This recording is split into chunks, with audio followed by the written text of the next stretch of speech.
Monday and welcome back to Business Class. I've got a really exciting guest today. I've got Chloe here.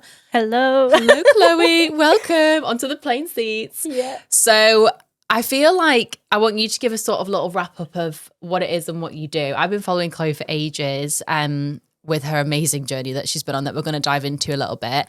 But I'm going to ask you the really boring interviewer question of, can you just give a little bit of an intro on who you are, what you do, and what your business is? Yeah. So my name is Chloe and I started my business back in 2018. Wow. So basically my nana gave me £530. Such a precise number. I know, I always remember that number because it was literally 100 pairs of lashes with shipping. Wow. That's how much it cost. Wow. Private label. And when I was basically a makeup artist at the time, so it was kind of the easiest way for me to get into business. Not that I thought it was going to be a business. Yeah. It was kind of just, I've always been a bit creative, always wanted my own thing. So that was like a way of me kind of getting into that. Yeah. Not thinking it was going anywhere. I'm from a small town. Yeah. I didn't have like a platform. I wasn't an influencer. Yeah. It was just kind of me and just doing something that I really enjoyed doing. Yeah. And I remember, like, obviously, you know, I could pop them on clients and then they'll, you know, get the money back that way and reinvest. But I remember, I think it was about a year or two into it, because I was still doing other jobs on the side. I was like a hot tub cleaner. I was a receptionist at a doctor's surgery. Wow. I was doing all sorts. But I remember when I started TikTok, and it was when, do you not remember when TikTok was a bit cringy? Yeah. Oh, yeah. It was like musically, like coming back from like the dances and stuff, wasn't it? It was around COVID time, wasn't it? Yeah. And people were like, oh, it's so cringe and all this, but I really enjoyed doing it. Yeah. And I remember I went on and I started like packing orders. I started showing the behind the scenes, and everyone in my small town was like, not everyone, I guess, but I would just hear a lot about it. You know, I was in group chats, people taking the mick out of me. Yeah. Being like, why are you on TikTok? That's so cringy. Yeah. Until it blew up. Yeah. Always the case, And then isn't all of a it? sudden, Always. everyone kind of wants to, like, That's you know, mad. be like, oh, it's so good. Yeah. I knew Chloe at school. No, you didn't. I was like a nobody at school. I had like me no too. friends at school.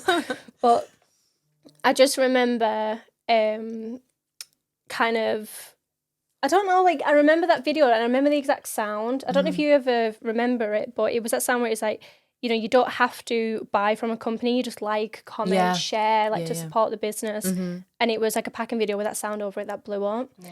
And overnight, I'm not even kidding, it was like 30,000 followers. Wow. And it was just insane. And then ever since then, it just kind of grew and grew and grew.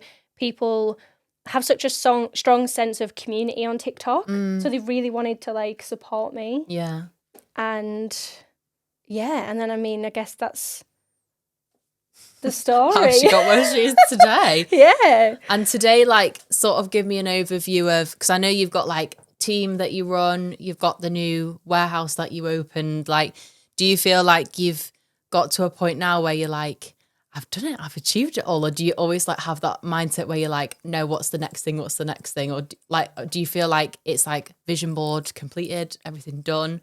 No, because I feel like in business, I don't believe that any business owner is truly satisfied. No, never. And I always had this vision of when I would be at the stage that I'm at now, and it would, you know, being in massive places like Sephora and stuff. Yeah. And I would be so, I always vision myself as being the happiest version of myself when I got to this point. Yeah.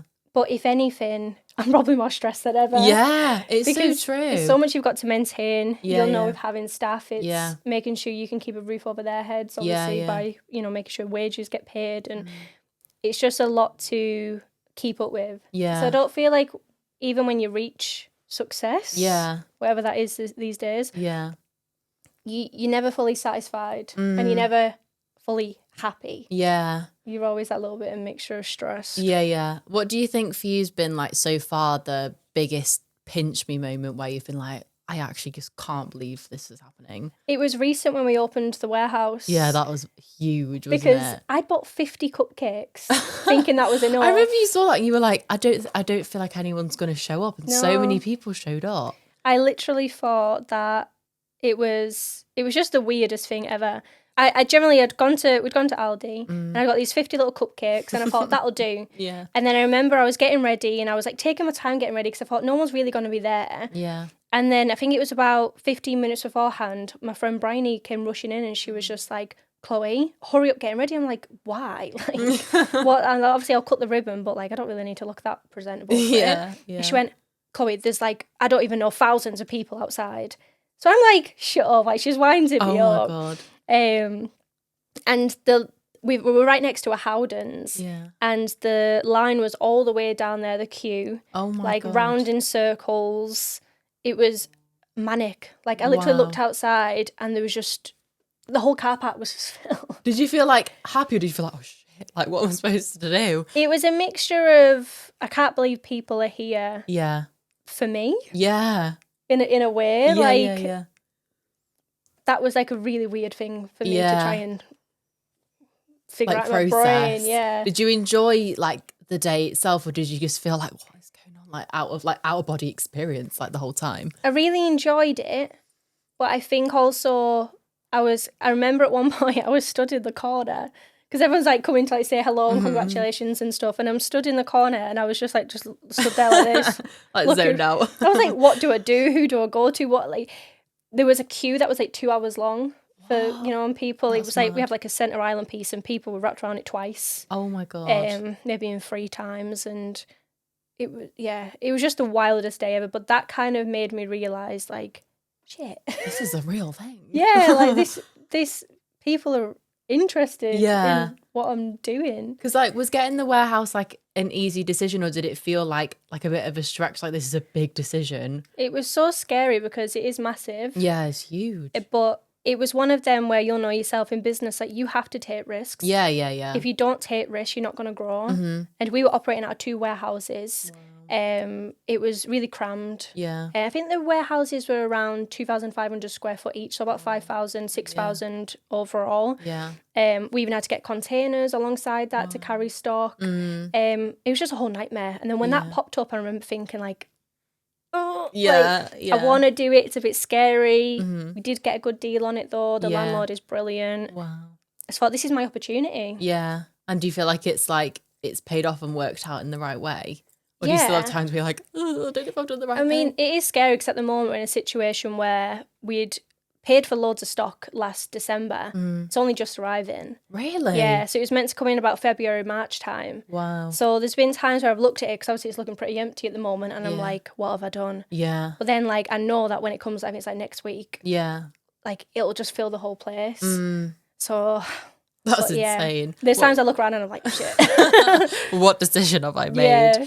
What do you think like has been maybe a moment where you've really felt like an oh shit moment where you've been like, I don't know what am I supposed to do? Like you've maybe thought like, I don't know if I can even continue doing this. I mean, obviously the rebrand, because it was one of them where 2023 was when we basically had to rebrand, ready for 2024. And it felt like we were just getting really established. Yeah. We'd got stocked in Sephora. Wow. Everything was really like looking exciting. And, followers were growing, sales were growing like year on year. And then obviously, boom. Yeah. You get hit by all these legal letters saying, we have an issue here that you need to sort out. It's so scary that as well. But especially like with like legal stuff I've had to deal with, I'm like, no one teaches you about that. No. And you're like, what does that mean? You don't know how serious it's going to be. It's probably going to cost you a lot of money. Yeah. It's sickening. It literally cost us like 6 figures in legal fees. And, I was thinking at the time, I was like, if we didn't have such a good few years, like what position would we have been in right now?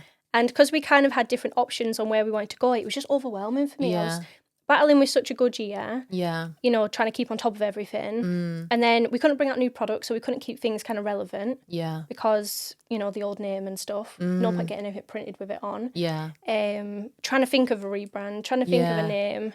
I'm so glad it happened. Yeah. But at the time I was thinking, I'm not equipped for this. I've not signed up for this. No. And then do you feel like that sort of had... like it made you a stronger person for future stuff? Like, do you feel like you're like, I've made it through the worst now? Like, I feel like I can pretty much handle anything now. Yeah, kind of. I mean, obviously daily there's always things that pop up and you're just like, well, that's new. I've never dealt with this before. But I think it's kind of made me realise that at the time I really didn't think I was kind of going to pull through that stage with my business. Yeah. But I did. Yeah. So it kind of reminds me that like difficult times, you can get through them. Yeah. You know? And what would you feel like, because I love speaking to people that are young, like especially young female founders, what do you think you face like daily as someone that's in their 20s? Like, do you feel like you face like being treated differently from people because you're younger? Like, do you ever feel any of that? Do you ever in yourself? Because I feel like a lot of the time I try and make out that I'm a bit older and like more experienced because I'm like, they'll take me more seriously. Like, do you feel like you still deal with that, or do you feel like you've just got to a place now where you're like, I know I'm great at what I do and it doesn't affect me, sort of thing? Yeah. I mean, obviously, when I'm speaking to retailers, for example, Yeah. you know, the buyers sometimes can be like a pretty similar age to you, but you just feel like, you know, even with Sephora, it was really, really scary for me. But the buyer, I don't know if I could say her name or not, but absolutely incredible. Like the way they welcomed me in and made me feel like, you know, I'm not too young to be here. Yeah. And that was great. But there's some kind of times I've spoken to buyers and it's just like... it's so frustrating. You feel like they're kind of looking at you like, what does this kid know about like business? Yeah. And I'm thinking like, I'm learning this as I'm going along. It's not like I went to uni and got a degree in business. I'm having to learn, but I think that's where you learn the most and the best. Because you're like being thrown out. You're being thrown to the deep end. Yeah. Like it's all well and good kind of, you know, writing stuff down and doing all these essays and stuff, but you need to be in them positions to feel the emotions and know how to react to them properly. Yeah. So, I mean, it's one of them where people can underestimate me, they can doubt me, but the results are there. Yeah, they like speak for themselves. Yeah. And I always think that when people are doubting you or sort of like not treating you how you want to be treated, they're projecting onto you. Like it's like they feel threatened or like insecure by you. And I always think it's so interesting when like I will speak to sometimes people or clients and they'll sort of speak down to you. And then when you say that you like own the company or you have that authority, they'll treat you very differently. And, you know, like probably people will look at you and be like, oh, she's only like a young girl. And then you'll say what you've achieved and people are like, oh, wow. Like, and a lot of people, what I found, assume that like you are where you are because of like you've got a rich boyfriend or, you know, your family have helped you out or whatever. Like, do you still get stuff like that or people say things like that to you? And then I guess you just have to be like, no, I built it myself. Like, it's hard work. I don't know if you remember that trend on TikTok recently where it's like, is it like holy airball? Yeah. And it's literally, it's all these women saying it where it's like, you know, I was dating this guy and I told him that I own like a business. He went, oh, like a little nail salon or something. Even though that's still a business, it's brilliant regardless what business you're in. Yeah. But, you know, and then you kind of turn around and it's something way bigger than expected. Yeah. And it kind of just goes to show that it's like there's still this feeling of, you know, you're not as worthy of being a business owner if you're a female. I was listening to Diary CEO podcast with the guy who's on Shark Tank. Is it Kevin? Yeah. And he was basically saying that he only hires females for executive roles. He said because that's where he gets the most success. And he said he's invested in lots of businesses. The ones that have done the best, female led. So I think we're out here kind of proving people wrong. I think we're smart. People underestimate. And I think I feel like I've got one of those personalities where I'm like, as a person, I've got no common sense. I'm like really ditzy. Same. But as a business owner, I understand people. I understand the psychology behind, you know, why do people buy things? And I think that can't really be taught in like school because I didn't do very well at school. Like I feel like I was like, I was similar to you. I was like, I didn't really have any friends. Like I wasn't really interested in any of that. And it's so funny when you do get to a point where you're like, you're doing well and people will reach back out. Like, do you still have that? Or have you had that where people are like, oh, should we go meet up for a coffee? Yeah, and you're like, you didn't speak to me in school. So yeah, don't know who you are. I get that all the time, but I think a lot of people probably do. Yeah. You know, you see them on social media doing well and it's like, oh yeah, I used to know them. No, you didn't. How do you find that you like balance things like relationships and friendships with a business? Like, do you sometimes struggle with, because I know for me personally, I struggle with like having a social life with running a business. Like I've got great business friends and like friends that I've known for a few years, but I'm not someone that's like out all the time because I'm like, I just don't have time to do that and the mental capacity. Like, how do you feel like you balance friendships and relationships, or do you feel like you're still figuring it out, sort of? No, I think I don't really have many friends, if I'm honest. My two best friends, Caitlin and Bryony, like they understand, they get it. Yeah. Bryony came round to the unit last night to do a jigsaw with me because I found that, like, this is a good tip. Honestly, if you are overwhelmed with business, get a jigsaw. Really? I can't tell you how much it jigsaw. quiets your brain. Yeah. Like, I really struggle with finding something that just makes my brain quiet for a second. Yeah. Jigsaws are great for it. Yeah. So, you know, Bryony came round and we were cracking on with that. We didn't even speak. We were just there doing the jigsaw. I love that. But she understands, and so does Caitlin, and my other best friend, Mia. She actually works for Clomana. Oh, I love that. She's like my personal assistant, like general manager. But she's one of them that I could, like, you're probably going to say, what's it like working with friends? It depends on the friend. It does, yeah. With Mia, I don't think we could argue ever. It's like, I always say, if you want to work with a friend, they've almost got to be like your sister. Yeah. Where it's like you can have that like relationship where you can have difficult conversations, or if you're having a bad day, sometimes you can be like, oh, can you just go and do this or whatever. But I think it's when it's someone that you only sort of know surface level, that's where things can go wrong. Yeah. And I think it's really nice. Like, do you guys just have that relationship where you can just say it how it is and she'll just say it how it is to you? Me and Mia are so unserious. Like, I don't think we've ever really had, I mean, obviously business, I guess, but we've never really had a full serious conversation just about life. Yeah. We just take the mick out of each other all the time. I think that's the best way to be. And it is hard balancing, like, especially being like a boss when you're in your 20s.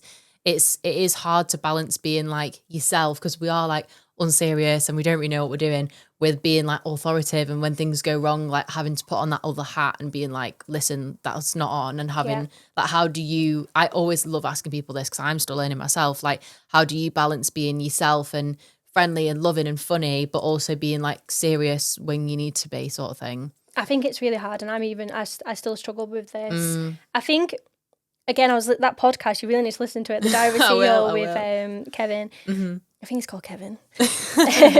I'm really bad with names sometimes. But he kept saying that it's not really about being liked, it's about being respected. Yeah. And I think, obviously you kind of want to be liked, I guess, but it's more about the respect that needs to be there. Yeah. Because he said that he had people that he didn't get on with, Yeah. but he respected them. Yeah. I think he was even talking about Steve Jobs. Didn't like each other or whatever the situation was, but they respected each other. Yeah. And I think that's what you've got to remember in stuff like that. Like, a lot of people, when you're too nice, they kind of think they can just get away with stuff easily. They can just not bother showing up, or they can, you know, come half an hour late because like, oh, it's just Chloe. Yeah, she's not. It's like, no, I had to put my foot down. Yeah. And, you know, sometimes they might think, oh, Chloe's horrible today. But people do about their bosses, though. I think I've just come to accept that not everyone is going to love you and think you're amazing. And the other hardest part is sometimes you'll make a decision and you can feel that maybe the team might not agree with you, but they don't know your position. You've made that decision for a reason. And I feel like, because I've grown up being such a people pleaser, I want to justify it, be like, no, I'm doing this because this, I'm doing that because that. But it makes you look weaker doing that. Like, you shouldn't have to justify it. And it's so hard as well when you're working with your team day in and day out to not form friendships with them and to love them like a family, but then to also, like, it makes it harder to have that discussion and sit down with them and be like, listen, like, this isn't on. Because I seen your video, I think you took them racing, wasn't it? Or something. Yeah. You know, we try and do stuff like that because I want to love them like a family. Yeah. But then there has been, like, you know, I think it was around the start of the year, I had to let someone go. Yeah. And it was a really hard decision, but it just needed to be done. Yeah. But it's one of them where I sat down and I was crying. Yeah. Because I didn't want to, it's like I didn't want to do it because I really liked that person. Yeah. But in terms of business, it just didn't, it just wasn't needed. It's not, it sounds so cutthroat, but if it's not making you money or moving the business forward, you can't just keep them. Like, I've had staff members before where I love them. I think they're such a kind person, but we're not running like a youth group where everyone's just there to be mates with each other. Like, you've got to make those decisions. And I still struggle with it even to this day, because I'm like, I love my team like they are like my family, but it does make it so much harder to have the discussions and conversations. And because I'm like, would you say you're a people pleaser, or have you say you're trying to grow out? Yeah, no, I am. I think because I'm scared of, I know it sounds daft as well, but you get scared of people going on social media and making stuff up or saying stuff, and you're like, yeah.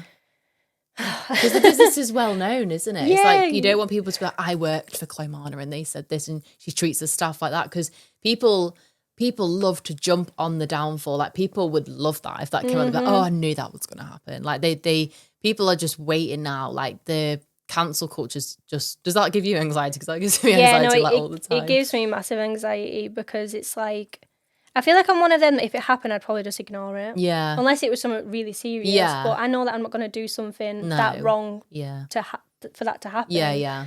But like, you just never know. People could make something up. They could, like, I just don't know. You just never know, do you? Some people do just make stuff up and then run with it. Sometimes it can be like customers as well, or clients. Like you could have someone go on and be like, I bought a dressing gown from them and they didn't give me a refund and blah, blah, like stuff like that. I feel like it's just like, whenever you're going to have customers, not 100% that they're going to be happy, are they? And that's the hardest bit. Like I take it way too personally. Like, do you feel like you take it personally when people don't like the product or complain about it? Or do you feel like, again, because you've been doing it for a while now, it's just like, not everyone's going to like it? I feel like a good example is probably Amy from Odd Muse. Because a lot of people were saying to her, like, you're taking it too personal. Yeah. But I'm thinking she's kind of going to, because it's her baby, it's her business. And when you are kind of calling out whatever you're calling out, you're kind of saying stuff about her personally. Yeah, yeah. Like I've seen people make like mean comments about her and then saying why she's taking it personally. It's like, well, you just called her like whatever it is. How can you not take it personally? Yeah. Do you still, like, as the brand, get hate comments or stuff like that gets to you? Or do you feel like it doesn't happen as much? I'm quite lucky. I don't want to touch wood. I don't want to jinx it. We don't want to jinx that. But no, I don't get anything like that. But I also think I got such a strong community to the point where, like, I feel like a lot of brands, like, they've all started this like community thing. And I'm going to be honest, I feel like they're just pretending to care about the community for, sales or whatever. And I'm just like, it's not the same. It really annoys me because the community's always been a massive thing for me, because you'll know yourself, in business sometimes it can feel very lonely. And, your friends don't get it, your family just don't get it. Yeah. Because they're not going to share the same vision as you, and that's fine. Like, no one's really going to share the same vision as you. Yeah. It's your dream at the end of the day. Yeah. However, my community is just so strong that I can put in like the broadcast channel on Instagram something. Yeah. And within seconds I've got replies. Wow. Because, they're happy to help me. They're happy to give me advice on stuff. And that's why I love my community. Yeah. Because it's like an extended family for me. Yeah. And it does make it, I think when you got something like that, it overcomes like any negative comments that you do get, because even though you won't get them all the time, there's always going to be like one little person that's trying to like niggle in, or even if it's like someone in real life, like if it is a friend or a family member that's like saying something, that having that positive like affirmation from other people is amazing. Because I think when you first start out, it's so hard to find the right people to surround yourself with, and like sometimes even like you said, like your family can not understand what you're doing or question what you're doing. And when you've got that circle of people, it keeps you sane, because like it's so upsetting when you're building something huge and the people closest to you aren't happy for you and they aren't celebrating you. Like, did you find that at the start that you weren't getting like the right reception from people, or were you quite lucky where you were supported, like building it? I was quite lucky, to be fair. But sometimes I think like some family members just don't really get it. Yeah. And you kind of look for like if a product sells out, you kind of want to share that moment with someone. Like there's been like even with like the soft skin cream, I remember we did the first release in April and sold out in just over 60 seconds, I think it was. Oh my God. And it was crazy. But I was on my own. Yeah. And it felt quite sad because I remember I was like filming myself because I wanted to know my reaction. I wanted to kind of document everything. But I was kind of just there in that moment, like really happy, but like looked around me and I was just in this big warehouse, no one there. Yeah. And that just felt really like, I don't know, lonely. Yeah, it is, isn't it? And I like sometimes feel like I don't want to speak about that sometimes because I don't know whether it's because I've got like the high school mindset of like you're alone and you've got no friends. But I think when you actually say to people like, I don't really have like any friends, like it has such bad negative like connotations and people think that you're the problem and you've done something wrong and you're not like lovable and things like that. But it is just so hard, especially when you're like in your position and you are doing so well. People often would want you to get something out of you, or they want you because they want you for a leg up in something. And it's hard to know who to trust and who's got the right intentions. And people as well that haven't like done the work and like healed themselves and know themselves will sort of like sometimes project things onto you. And it's just, we've got such limited time to be social that it's like you want to be surrounded by the right people.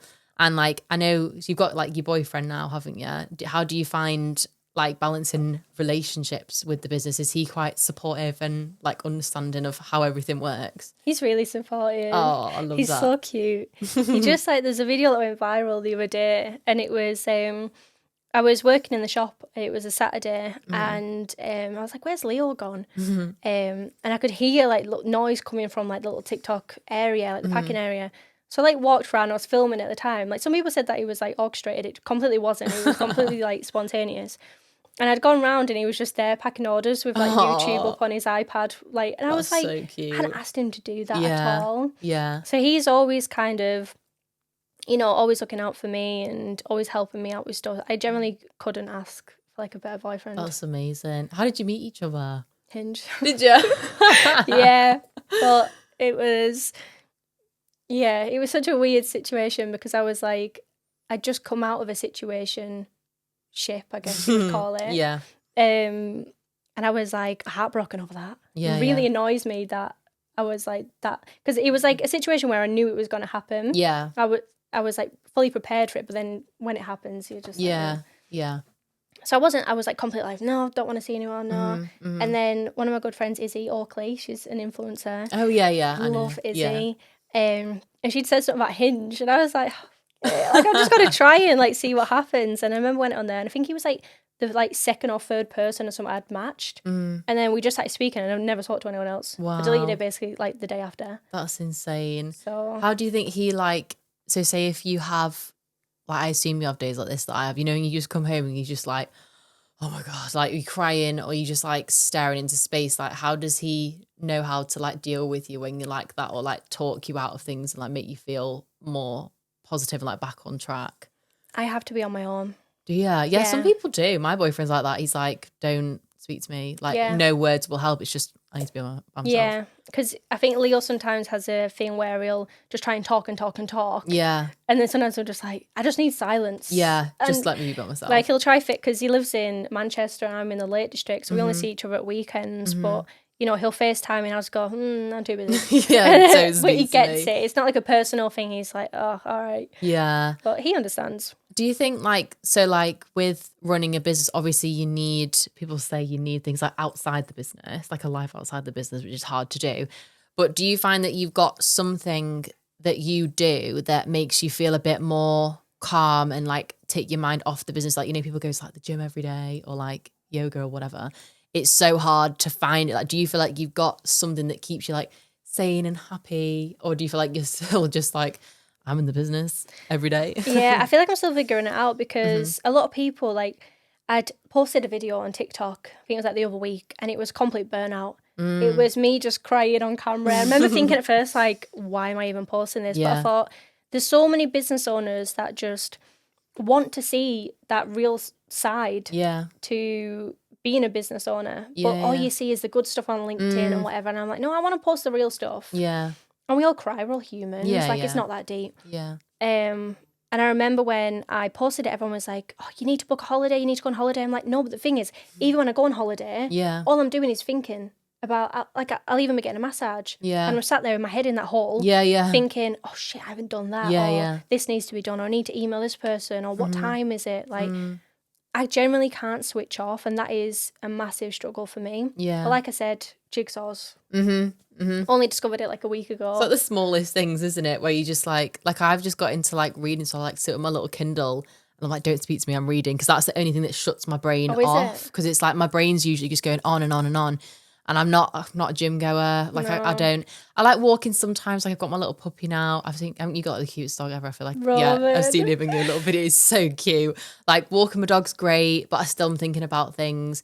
And like, I feel like as well, I was sort of just speaking about this on another episode, but as women, we have our like 30-day cycle, don't we? So like some weeks we'll be like on top of it, organized, feel amazing. Some weeks we'll literally feel like, oh my God, I could literally rip someone's head off. Like feel angry.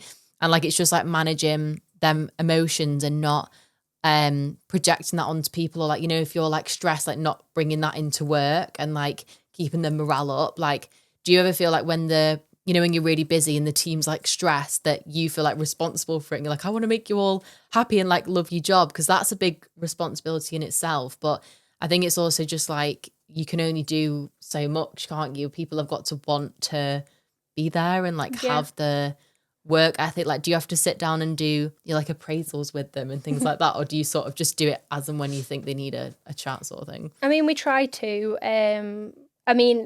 We're all in sync now on our periods in the office, because you spend that much time with girls. Like, it's an actual thing. Yeah. And it's probably why, back to that kind of, women shouldn't be in business kind of situation. It's probably men probably think, oh, well, it's because when they're on the period or something that they won't really get as much work done because they're angry or whatever. But we can learn to control that. And that's obviously that. Yeah. With obviously the girls, when it comes to appraisals and stuff, it's kind of as and when. So we have Chelsea, who is our finance manager, and she has just been phenomenal recently. All the girls are, but she has just kind of been above the bar. Yeah. She'll stay later. Wow. Them kind of people that really just show that they really want to be there. Yeah. She'll stay later just to kind of make sure things have been done. She was coming into the shop on a Saturday, so working 6 days a week. Wow. She'd been like 3 weekends on the trot just so she could help out. And I went to the shop and just got this big hamper and just filled it with loads of stuff, and obviously just left it there for when she went in on a Saturday. And she was like, oh my God, I love it. She was like, I think she said she felt like valued or something. And I was like, I love that. That's kind of what you need to do, I think. It's like the smallest things, isn't it, that make a difference, and even acknowledging how much you appreciate people's hard work. Because I think like when you have your first staff member, it's like a massive deal, isn't it? And it's like, oh my God, I can afford to pay a staff member.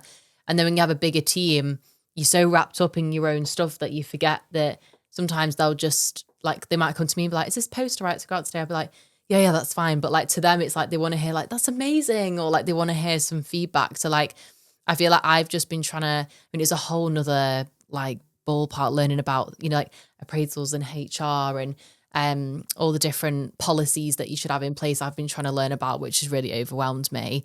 Do you feel like you've had stuff where it's like either that you've made big mistakes before where you're like, I should have learned that before? Or like, do you just try and learn about things like as and when they come up? Because like we don't get taught it, do we? Like it's scary when we're like, oh, I'm not supposed to do that. No, I think we've got like a HR company that obviously help with all that kind of stuff. Yeah. But it is just learning as you go along, and you're not going to get things perfect. And I've said to every single member of staff that's ever started, I've said, you've got to realise I'm not a CEO that's like a seasoned one. Yeah. I'm fresh out the womb CEO. Yeah. Like I'm literally just learning as I'm going along, just as much as like you guys are. So like, and I always say as well, like my leadership skills aren't great because sometimes I can't even manage myself. Yeah. So when it comes to managing like a team of, I think there's like 14 of us now, it's mayhem. Yeah. But I don't want them to think it's mayhem. Yeah, like we just pretend it's fine. Like it's, I think when you are working for a business that's, I don't know if you'd even call your business like a startup, but it's like, I guess, it's gone from being a small business to a big one. Scale up. They've grown with you.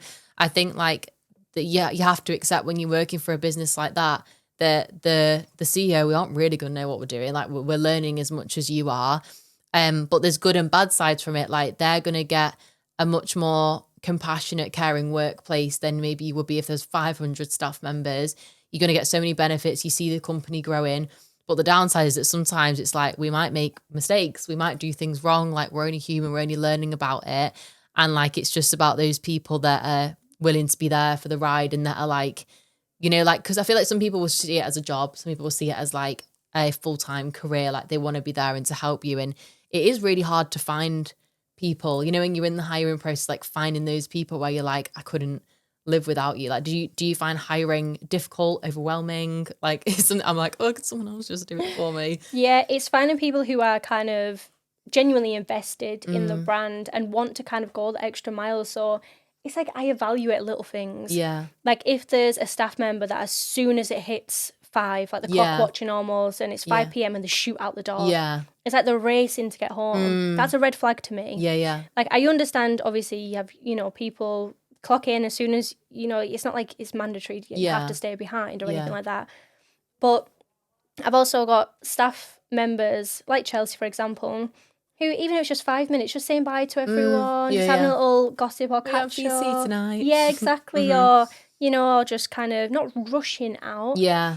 And that's the difference between someone I want to be involved in the company and someone I don't. And I think at our stages, we have to be picky about who we're taking on this journey with us. Yeah. Because when you're a big, big company, if you have someone like that, you're kind of not even going to recognise it. Do you know what I mean? Because within that team, if it's a marketing sector, you've obviously probably got your executive, your manager, your social media person, or within one sector. So you wouldn't massively realise it. Yeah. But with us, it's like 1 or 2 people per department. Yeah.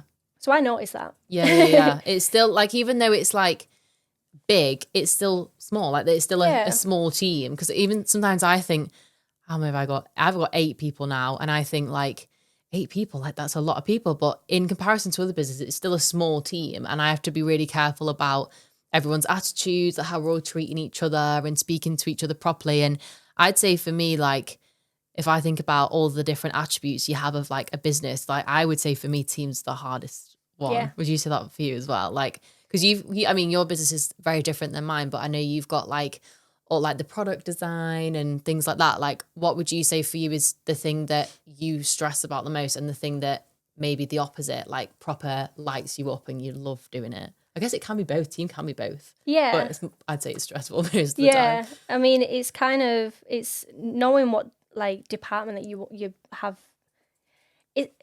It's a hard one, isn't it? Because marketing, I kind of delve more into that department because I tend to enjoy that more than I would finance. Yeah. Finance I kind of avoid. Yeah. I don't want to know the finances. And I know that sounds bad. I'm learning more about it now, but I don't know. Yeah, it's overwhelming. It scares me. Like taxes and... Yeah, like you see how much money's coming out and you're like, what? Yeah, it's like gross. Tax. It's horrible. Yeah, so I kind of avoid them kind of ones, but... What would you say in your job, like you love about your job?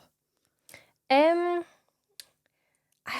think it's honestly just growing something. Yeah. And seeing something grow and flourish. Mm-hmm. Also the new products. Like when I developed products like the soft skin cream, the amount of people that, obviously the first release was quite small but sold out really fast. Yeah. We've had so many people message like, Chloe, what is in this cream? Wow. Like, this is literally like magic. Yeah.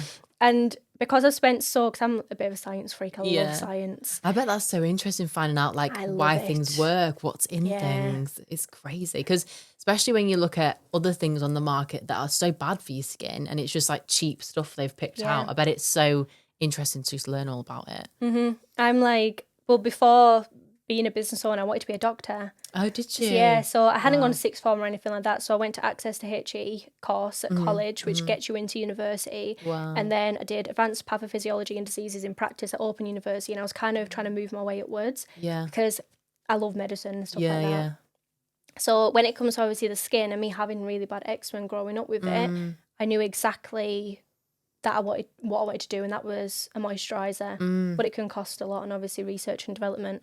But I went to South Korea. Did you? Yeah, best time ever. Was it dead interesting? So good. What did you learn there? Just so much. Their technology there is so advanced.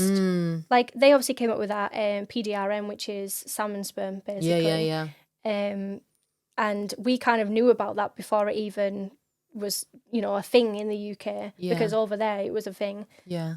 Because I remember looking through all the masks and it was like salmon DNA and all that. And I was thinking, how did they get that? But yeah, no, with all the reviews and stuff of the soft skin cream and the fact it's helping people, like actually helping people, that's what makes me so happy. What do you think is like, I mean, obviously don't say if you don't want to, but what do you feel like is like the future, like Clomana, and like where you want to go? Like, do you have that envision, or are you just taking it day by day at the minute? I think it's kind of, we've been hit by like I don't even know what to call it, with Comfort. Yeah. So Comfort's now like, it was only meant to be a little side range, you know. It's just meant to be a little dressing gown that you put on when you were doing your makeup. Yeah. And now sometimes it even does more in sales than Clomana. That's mad. And like, I have 2 of the dressing gowns and they are the softest thing. Like, I'm not even just saying that I'm like a dressing gown fanatic, and I've just never felt anything like it. And the reason why I've got 2 is because I had the first one and now my puppy's taken it, and that's like his bed now. Like he doesn't give it back to me. So I'm like, you can have that. Yeah. And then I've got my other one, but it's just like, how did you even find a material that soft? Did that take ages to figure out? Yeah, but I mean, the whole thing with Comfort is, so I don't know if you can kind of relate to this a little bit, but when I'd be like out and about, like, you know, just even like kind of like this, I guess, this is obviously comfy clothing for me. But, you know, when I was in, like, you'd wear, like, jeans or blazers and all that stuff, and I was like, I just want to go home and get in my pyjamas. You know that feeling of just, I want to get in my pyjamas. Oh, it's like, take your makeup off. Take my makeup off, get a hot bath running. So nice. And I wanted to really elevate that feeling because I would get home, and I don't know about you, but I would just have, like, pyjamas from, like, Asda or Tesco. Yeah, or, like, Primark pyjamas, like, whatever you can get. But then they would go stiff in the wash. Yeah. They would shrink. They go thin, don't they? Yeah, and even if I got some nice, like, cute pyjamas, there wouldn't be socks to match it. Yeah, so yeah. I felt like I just didn't look. Yeah. The whole fit wasn't fitting, you know? Yeah. And I remember just thinking, like, oh, I'd love to really have pyjamas that just feel like you've got your life together, even if you don't. Yeah. And I remember I did get the Skims ones. They were like, I think, £120. And I remember thinking, like, I like them, but I know I could do a bit better than this. Because I have preferences. With having eczema, I can only really wear cotton. Otherwise I end up itchy. Yeah. So, yeah, brought out the cotton pyjamas, a little bit of spandex thrown into the mix, so they're nice and flattering. They just went wild. I remember people being like, the price, because it was £50 to start off with. Yeah. That was kind of the lowest we could do it. Just to kind of get the product out there, get people to try it and realise how good it is. And then, you know, they'd probably come back. Yeah. And that's exactly basically what happened. Everyone moaned about the price. And I was like, I promise you, just try it. Yeah. Because it's the same with my community. I was like, you know, I know it's a bit different to a £10 marshmallow sponge. Yeah. But I promise, if you just try it, you'll love it. And now I know most of my community, they have every single colour. It's like a collectible. Wow. So that's just growing at a rapid pace. So in terms of the future for Clomana, it's like... You need like a minute to just be like, actually, just more of this, I guess. Like I'm basically on 2 brands now. Yeah, it's insane. How did you think of Clomana? Like, how did you rebrand and think of that name? Was that hard to do? Yeah, it was really hard. It was me and my old marketing assistant called Millie. And we were sat there because we shared an office. And we were trying to think of the names. And I think she had said, because I'd said Claw, because that's my nickname. But basically, the only people that call me Claw are like family and friends. And because of that really strong community element, it felt right to have Claw in there. Yeah. And I was like, well, what can we put at the end of it to make it exciting? And I thought, I'm not getting risk. I'm not going to be at risk at getting sued, right? Yeah. So we're making this name it needs to be scratch. unique. No one else has it. Yeah.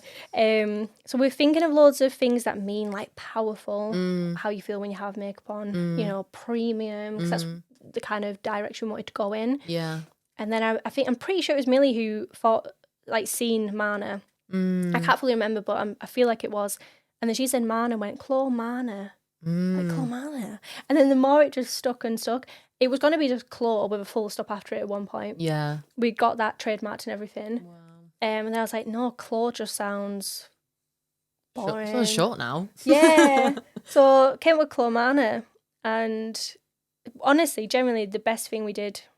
I know it was a nightmare. Yeah. But my old branding, like the old name was even a bit of a tongue twister. And then you got the pink and the black and the rose gold. Yeah. It was me when I was like 17. Yeah. Opposed to me now. Like it needed to happen sort of thing. Yeah. It always is the way, isn't it? It's like the hardest things I've been through, I'm like, oh my God, there's no way I can get out of it. And then you do it and you're like, I'm actually really glad that happened. Yeah. Like that's when you learn on the job. And I think it's a really unique position you're in for some businesses when you grow so fast, because it's almost like you've grown like 10 times as fast as any other business. So you've had to fit 10 times amount of knowledge in that short space of time. So that's why we have to make mistakes fast. We have to like learn from things fast. And that's why we feel so at pressure all the time, because you're growing at such a fast rate. But I would say like when people listen to stuff like this, they'll probably listen to this and be like, I want that. That sounds amazing. But the problems get bigger and bigger and it becomes more and more overwhelming. And I'm in a stage at the minute where I'm thinking about like, do things feel good or do they look good? Because it's great that things look good, but is it actually making me happy? And do I feel calm most days and not like frantic all the time? Like, do you feel like you've built that yet? Or do you feel like you're still at a stage where it's like, you know, you're working things out a little bit? Or do you feel like you're in quite a good place at the minute where you're like, I'm pretty happy, like things are working well? I'm probably the most stressed I've been. We love that. Honestly, I think it's just because, like I said, with the stock issue, like we know it's going to resolve, but you just don't expect them to happen. No. And with stock, you always have like cushion periods anyways. I always say, like, if a manufacturer tells you it's 60 days for production, just pretend it's 90 days. You know, just to be on the safe side. Yeah. But even with doing that, there was even extra delays. And then you pass your cushion period and you're just like, what's the plan B, C, and D? We need the product that we need to make money. Like, we're a business. And I'm guessing they're not very like, are they quite like, I'm so sorry? Or are they just like, it is what it is? Like, you're just going to have to wait. See, I've become a bit ruthless. Because a lot of the times they just don't listen to you. Yeah. And I've had to, like, sometimes, like, I mean, in business, like, we're all human. Like, there's times where we've gotten really angry and sometimes you just can't hide it. No. If something's really been messing up, you just have to You just have it out. Yeah, you can apologise afterwards and just be like, sorry, I just need it sorted. Like, yeah, but it was taking the mick. It was just like one thing after another. And then, you know, sizes were coming incorrect and we were asking for petite and, you know, we'd given the measurements and everything, but they did petite this way instead of this way, length. And I'm like, what? Yeah. Like, we're giving you the measurements. Like, how many things need to go wrong? Yeah. Before we completely have to go and find another factory. Yeah. And like, I think the hardest thing probably will be for you is that like you are your brand. Yeah. So if someone messes up, it's on you. If someone posts about it on social media, it's on you, even though you might have nothing to do with it. Do you feel like that adds more pressure sometimes because you're like, this is on me? Like, if this is messed up, it's on me. Like, if things flop, people go straight. It's like with Amy from Odd Muse, people go to her when there's an issue. Like, that's hard. Yeah, it is, because a lot of things are out of your control. And you're like, a lot of people come at me for the comfort being out of stock. Why didn't you just order more? Yeah. And I'm like, I wish it was that easy. Like, you know, I'd never took a loan out until last December. And I'd launched these pajamas, our first ever printed pajamas, and I didn't think they were going to sell because I was like, we've only done solid colours. Now doing a print that's quite busy. Yeah. It was like a watercolour design with like deers and stuff on it. I was like, I just don't think it's going to sell. It sold out again in like 60 seconds, under a minute, gone. And that was like 1,000 units, something like that. And I remember thinking, shit. And I thought, look, if I'm going to ride the wave with comfort, I need more stock. And I need to get good quantities of it to at least last me a few months or something. And we just didn't have the money at the time because we took on the warehouse, we took on the renovation. Like, it was just hectic. Yeah. So I just decided, I said, you know, because I think loans have such like a bad reputation in companies. And I'm like, the more podcasts I listen to, most big businesses have took loans. They've took, you know, stuff like that, cash injections, investors. They've, you know, like Grace Beverly raised rounds of money. Yeah.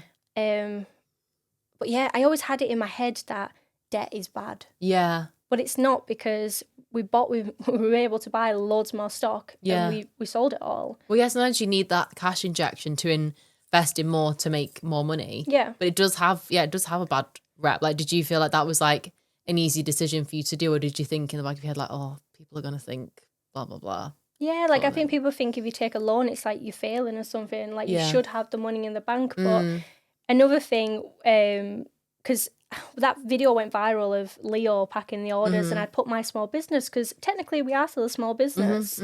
Like, if you look on the government website, I'm pretty sure it's either under 10 million or 10 million or 15 million that you still class as a small business. And if you have, I'm pretty sure, under 20 employees, we fall into that category. Yeah. And people were like, oh, how can you say that because they look on Companies House, we turned over, I think it's about 5 million. Oh, well, you know, you got 5 million in the bank, you're not. Like, turnover, turnover and profit are completely different things. Yeah. You know, most companies, I don't know, it'll probably be about 10% will be profit, hopefully, of what, you know, your turnover is. That's like, the hardest bit. I wish it was the way, but people don't understand like people, how it really people works. look at like the owner, the CEO, and think, God, they have just got an easy life, swanning about, got loads of money, and it's just like we like pay ourselves pretty much the least. Yeah. Like it's a long time before you take any money out, and even when you do, it makes you feel guilty for taking it out. It's like I've worked hard for it. Like I deserve to like treat myself to things, but I feel like people have that like connotation of just like we work just as hard, if not harder than you. Why can't we be taking stuff out? But it's just like learning about the finance side of business is so not sexy. Like it's so not fun to look at. And I think, do you know, like something that a lot of people say as well, that they'll look at the owner of a company and be like, oh, look at them swanning around in a nice car and nice suit or whatever. Yeah. They don't realise that business owner, whilst they were paying everyone else, they were the last person to get paid. You know, if they couldn't afford, you know, wages that month, you know, say like obviously they could afford the wages for the staff. Yeah. But if they couldn't afford that extra for themselves, they just didn't get paid that month. Yeah. I literally was paying staff before I paid myself. And a lot of people don't realise that. Yeah.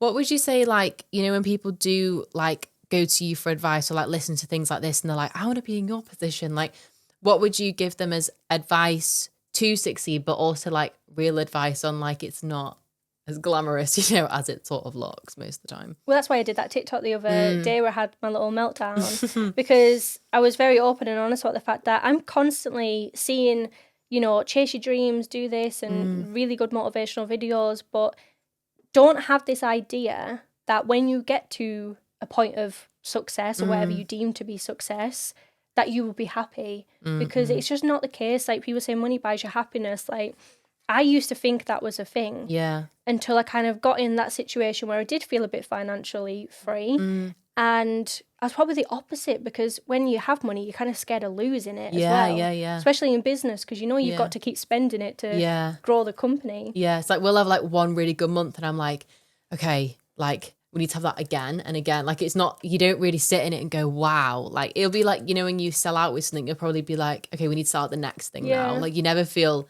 financially stable even if you've done amazing. I think that's the hardest bit that people don't see. It's just like every month you're constantly, I don't think any business owner's relaxed and just like, yeah, it's all going fine. No, all the time. because you could lose it so fast. And I think a lot of people kind of forget that. I know Mitch has spoken about it and he at the start was spending a lot of money.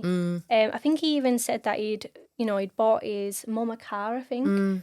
And they had to take the car back. Oh my God. Because he was missing the payments on it because he was just spending and spending and spending. Yeah. I mean, I was at a point where, because I've not come from money. So when I got to a point where it was probably when the Marshmallow Sponge was the most viral and we were seeing all this money coming in and I'm thinking, oh my God, like, what do I do? Do I treat myself? Do I treat my family? Yeah, like, what do I actually do? And I remember getting like a first class flight when I went to Hong Kong. And like stuff like that. But I look back at now and I'm just like, I'm glad I experienced that. But also how silly of me. Yeah. But it's just like when you're new to it, it is exciting. But I just think now it's more sensible to bank it. But still, obviously, it's nice to like have a lifestyle where, because we work so hard, you deserve to have a nice lifestyle. You deserve to book a spa day and not feel like guilty for it all the time. But I definitely think that is like a huge misconception people have, is if they go on like your company's house, 5 million, like, oh, she's a multi-millionaire, she's got 5 million in the bank. It's like, no, like it does not work like that. And it's even hard for your staff to understand that as well. It's like it could look like the business is doing really well and they could be like, well, cough it up then, I deserve a bit more money. And it's like, that's not how it works. Well, it's like the girls have all booked holidays this year and they're all on holidays and Shannon's on holiday now, she's just got engaged, she's our warehouse manager. It's so exciting. But after 9 years of being together, I was thinking, yeah, about time. But it's like, I'm so excited for them and like looking at the holidays. But I've not got one this year because I've just put myself in a position where I'm like, no, I want to reinvest everything I can into the company. Yeah. Like, and the thing is with me is I actually had a bit of an epiphany. And I think a lot of business owners probably have this, but I wanted to strip things back to basics a little bit because I was starting to feel comfortable. Yeah, I've had that. Yeah, and I was like, I should feel comfortable. no, like it's probably the worst thing you can do in business. Yeah. And I know it sounds crazy, but don't let yourself feel comfortable. You should feel challenged and nervous. Like, and it sounds weird, doesn't it, to say that? But I've had times where I've been like, for a month, like, I'm pretty happy. Like, money's quite good. Like, everything's good. I'm quite happy. It's just like, no. Red flag. No, red flag to me. Yeah. It needs to change, doesn't it? Yeah. So were you just like, right, I need to ramp it up a little bit? Yeah, I put myself on the lowest salary where with me and the girls. And I just said, like, no, like, I'll pay my mortgage, pay my bills, and that's it. I wanted to make myself deliberately feel uncomfortable. Yeah. Because I felt like when I was getting comfortable, like I wasn't meeting targets as fast. I wasn't as productive, and I was procrastinating a little bit more because I was like it's fine. Yeah. No, it's not. And we don't have someone above us to like. No. We tell the team like this needs to be better. You need to work harder. No one tells us that we need to do that or that we're being too comfortable or even like when we do something good, we don't have anyone that goes like, well done, Chloe. Like you've done amazing there. Or like you got a sort of comfort. You've got to comfort yourself. You've got to comfort yourself in your comfort dressing gown. Like I think that's one of the hardest parts is like you've got to be your biggest fan, your cheerleader, your therapist. Like obviously it's good having the people around you to do it, but that's the hardest bit to be like, I'm too comfortable. I need to hold myself accountable here and change. And what are you like with kind of getting to work in the morning? Like, do you kind of get up? Are you like disciplined in like getting up early, doing your hair, doing your makeup, getting a nice outfit on, getting into work earlier than the girls? No, I'm not like that. So I've always sort of gone back and forth with this. I've never been a morning person ever. Like I would sleep all day if my alarm didn't go off. And I went through a phase where like I'd start at the same time as everyone else and I'd feel just like groggy and like wouldn't feel productive. And then like we do as business owners, we go home, we work till like 9, 10 p.m. every night. And then I had like an epiphany moment where I was like, why am I working so hard to not even create a day that I love? So I had like a few months ago, like my nervous system just like crashed. So I had like really bad reaction in my eyes, like rashes everywhere because I was so stressed. So I went to a doctor and they were like, you need to find something that's going to get your stress levels down. Otherwise you're going to get really ill. So then I was like, right, I need to find yoga or something. So then I booked to go on yoga classes and I go every morning and they start at 9:30 till 10:30 and I get in at 11. And I was like, oh, I know that everyone's going to think I'm like pissing about. Yeah, you feel like you're not like a strong leader. Yeah, and like I'm just swanning in at 11. But if I genuinely didn't do that every morning, I wouldn't be a good leader. I wouldn't be calm. And every night I work later. I work till like 9, 10 p.m.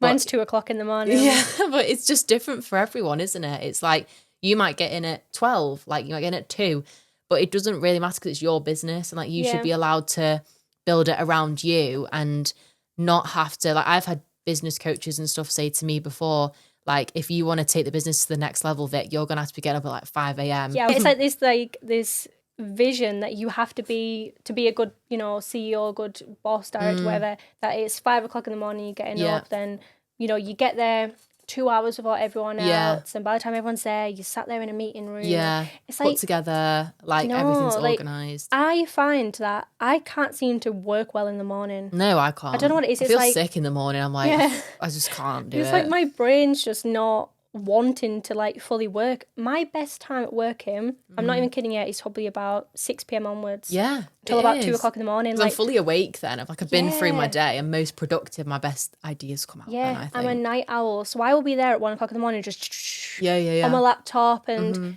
I've realised that there's been peaks where I've not felt myself is when I was forcing myself to get in at certain times. Yeah. And forcing myself to be like other people. Yeah. Instead of just knowing what works for me. Yeah. That is the hardest thing that I've found is, when you've got a big decision to make, I'll ask so many people that I know in business about, what would you do? What would you do? I'm trying to get better at being like, what would I do?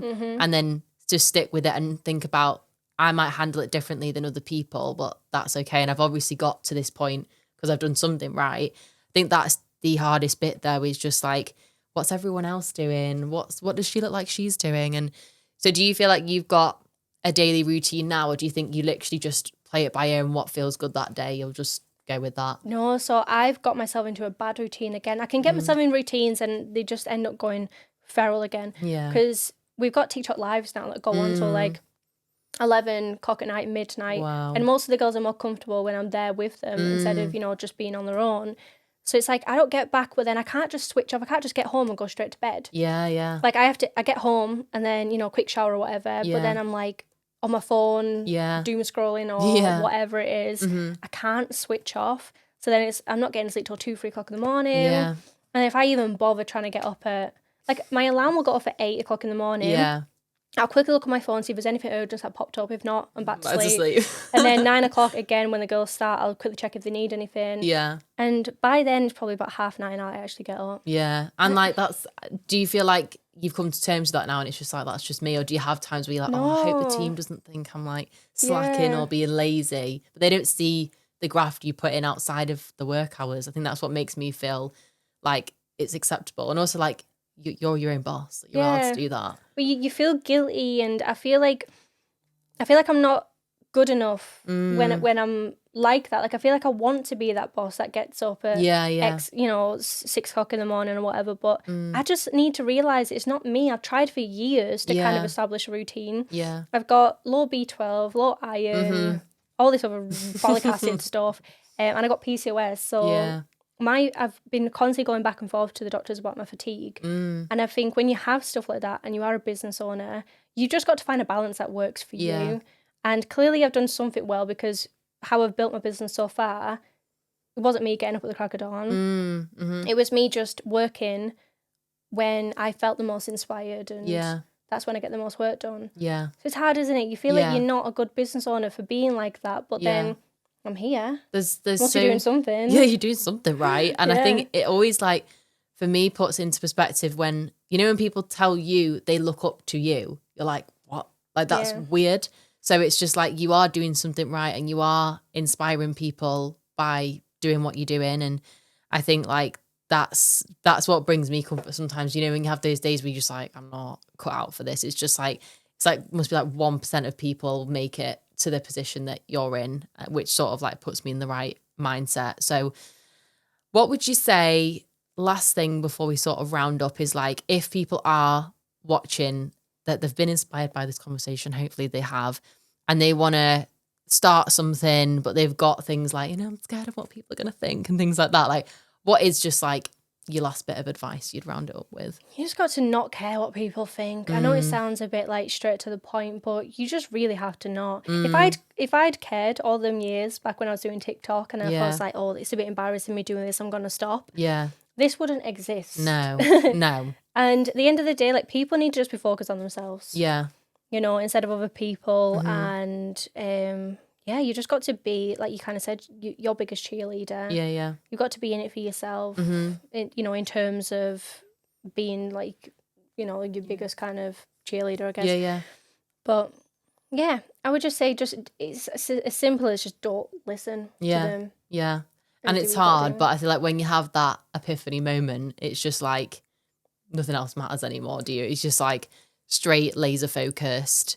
Other people's opinions are so irrelevant, and it's just like, is it making me money? No. Yeah. Is it like pushing me closer to my goal? No. Then it's just got to be outside noise. But I feel like nothing we can say can make people think that. They've got to have it for themselves where they're in it, because otherwise, if you're not being pushed to do it, you'll just give up on it. And you've got to think, like, confidence is, like, sexy as well. Yeah. Like, it's so funny, like, I know it's obviously a brand and I'm technically repping it, but I will walk around, like, there's some days where I'm that fatigued and I'm not feeling great, but you still got to work, haven't you? We can't really have off days. No. And I'll come into work in my pyjamas, right? But I need to nip to Asda to go and get a sandwich or something, I don't know, or probably chocolate. And I will happily walk around there in my pyjamas, but it's like, people obviously probably look at you like, what the hell are you doing? But if people are looking at you and you're so confident, you're just walking around like, they'll actually be like, come on, girl. Inspiring. Like I wish I was wearing that in the shop. Yeah, I see people all the time, like they'll be walking down the street with like such confidence. And I'm like, I love that. Yeah. Well, if you see someone a bit like this, like walking around in pajamas, like, oh, you know they're a bit self-conscious. People don't believe in you as well. And I put it on all the time, confidence. Yeah. Like I'll be walking down the street and I'm just like, fake it till you like, make it. Yeah, headphones in, sassy sounds on, like anything like that. Or if I'm in a meeting, I'll be like fidgeting my hands under the table so they can't see that I'm nervous. And the more you like act it, like you become it. Like fake it till you make it. That's what Rihanna said. She does. Like I've got Riri in the seat Yeah. next to me. Yeah, but that's what you've got to do though. Fake it till you make it. Yeah, it's hard, but I've loved this conversation, Chloe. I think it was Same. amazing. It's like a little therapy I session. know it is. Well, my last guest actually cried, so I'm glad you didn't cry today. Oh my God, no. I think I'm too tired to cry. Yeah, the emotions are gone. So thank you so much for joining me. Do you want to plug your socials in case anyone doesn't know you and wants to follow your journey? I'm just going to say the soft spoon cream is launching soon. Oh, of course. And some more pajamas. So exciting. Yeah. I'm going to try and get them before they sell out. Yeah, good luck. Actually, good luck. I've got to be like first in the queue. It's like getting concert tickets. I did it with the girls, like all the staff. I was like, they were like, we obviously get first dibs. So I said, no. Said, you got to go in the queue. First. Only one of them out of about 14 of them managed to get it. It was hilarious. That's mad. They didn't speak to me for a few weeks, but we had some returns back. You know, people don't collect their orders. Yeah. And you're like, fine, you can have them. Yeah. So what is it? At Clomana? Clomana. Yeah. Do you want to plug your personal socials or no? Chloe Rebecca Walsh. There we go. That's Building me. the personal brand. Anything else you want to plug that you've got on? Comfort. Yeah, Comfort. Visit the warehouse. Yeah, it's Comfort by Clomana. It's not the American brand, please. Oh my God, yeah. They keep getting bad rep and we're getting like the stick for it. That's so crazy. bad. I'm like, it's not me. It never ends, does it? No. Well, thank you so much, Chloe. And thank you so much for listening. I will speak to you next week.